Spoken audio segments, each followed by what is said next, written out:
Everyone, আবার একটা নতুন ব্লগ নিয়ে হাজির হয়ে গেছি। সকালবেলায় শুরু করলাম অ্যাজ ইউজুয়াল হেলদি একটা ড্রিঙ্ক দিয়ে। জানো তো, এই সময়টা বরের ছুটি ছিল, এখন কোর্ট খুলে গেছে। বরের ছুটি থাকলে কিন্তু বেশ মজা হয়, আর খুনসুটি তো প্রচুরই হয়, সারাদিন ঝামেলা আমাদের লেগেই থাকে। যাই হোক, এইবার ভীষণ অল্প ছুটি পেয়েছে, তাই বরকে দিয়ে একটু কাজ করিয়ে নিচ্ছি, আমটা কাটিয়ে নিচ্ছি, বানাবো আমের চাটনি, আর আম দিয়ে একটা স্পেশাল রেসিপি বানাবো। তো বরের ছুটি থাক কি কোর্ট থাক, ব্রেকফাস্টের দায়িত্বটা কিন্তু আমি ওকেই দিয়েছি। দেখো, এখানে আমটা নুন হলুদ দিয়ে সিটিতে বসিয়ে দিলাম, এই 3-4টে সিটি দেবো। আমের যেই জেলি টাইপের চাটনি বানাবো। আর এখানে দেখলাম ওয়াশিং মেশিনে আমার কাপড় কাচা অলরেডি হয়ে গেছে, তো সেগুলো মেলে দিতে এলাম। আর এইদিকে বর আমাকে স্মুদি বানিয়ে দিয়েছে। আর এখন এই আমের দিনে ম্যাঙ্গো স্মুদি খেতে কিন্তু বেশ ভালো লাগছে, ব্রেকফাস্টে একদম ব্রেকফাস্টটা জমে যাচ্ছে।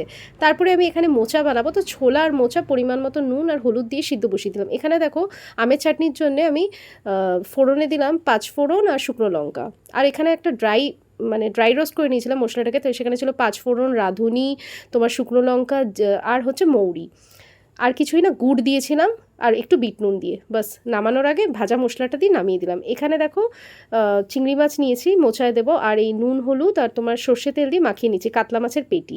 এখানে চিংড়ি মাছটা ভাজা হয়ে গেলে এখানে দেখো, তোমার আদা জিরে কাঁচা লঙ্কা টমেটোকে সাদা জিরে দিয়ে বেটে নিলাম। এখানে ফোড়নে দিলাম শুকনো লঙ্কা, সাদা জিরে, ছোটো ছোটো কাট করে রাখা আলু। কিছুক্ষণ ভাজা হয়ে গেলে দিয়ে দিলাম বেটে রাখা মশলা, ধনে গুঁড়ো আর হচ্ছে হলুদ গুঁড়ো। আর আমি একটু জল রেখেছিলাম মোচার ওই সিদ্ধর, কেন এটা তো আয়রন থাকে, সেটাই দিয়ে দিলাম। আর এখানে দেখো, সর্ষে, কাঁচা লঙ্কা আর নুন আর তেল দিয়ে বেটে নিলাম। আর মাছটাকে তো অলরেডি মাখিয়ে নিয়েছিলাম। আর এখানে আম গ্রেট করে নিলাম, নুন পরিমাণ মতন, হলুদ আর তোমার তেল দিয়ে ভালো করে ওটাকে মাখিয়ে টিফিন গাড়িতে শিফট করে দিলাম। বানাবো ভাপা। আর এখানে দেখো, মোচাটা হয়ে এসেছে, পরিমাণ মতন মিষ্টি, নারকেল কোড়া আর তোমার ঘি দিয়ে নামিয়ে দিলাম। এখানে উপর দিয়ে আরেকটু সর্ষে তেল আর চেরা কাঁচা লঙ্কা আর তোমার ধনেপাতা দিয়ে এটাকে ভাপাতে বসিয়ে দেবো 20 থেকে 25 মিনিট।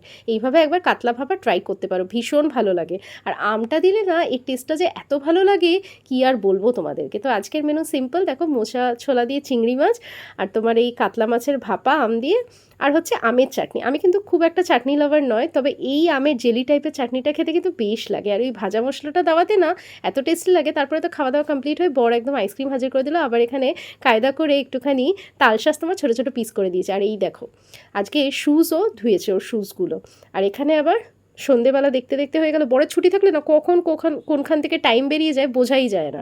যাই হোক, এখানে এই ইভিনিং স্ন্যাক্সে বানাচ্ছে হচ্ছে তোমার ছোলা সিদ্ধ, তারপরে হচ্ছে কর্ন সিদ্ধ, বাদাম ঠাদাম দিয়ে একটা চাট মতন, তোমার শসা পেঁয়াজ লেবু কাঁচা লঙ্কা দিয়ে এখানে চাট মশলা দিয়েছে আর বিট নুন। আর এখানে গ্রিন টি ছিল। এইভাবে সন্ধেবেলাটা এনজয় করলাম। আর আমি না আবার শুধু চা খেতে পারি না, জানো তো, চায়ের সঙ্গে আমার কিছু হলেও চাই, মানে টা। সো আজকে ভিডিওটা এখানে এন্ড করছি। ভালো লাগে লাইক শেয়ার সাবস্ক্রাইব করে পাশে থেকো।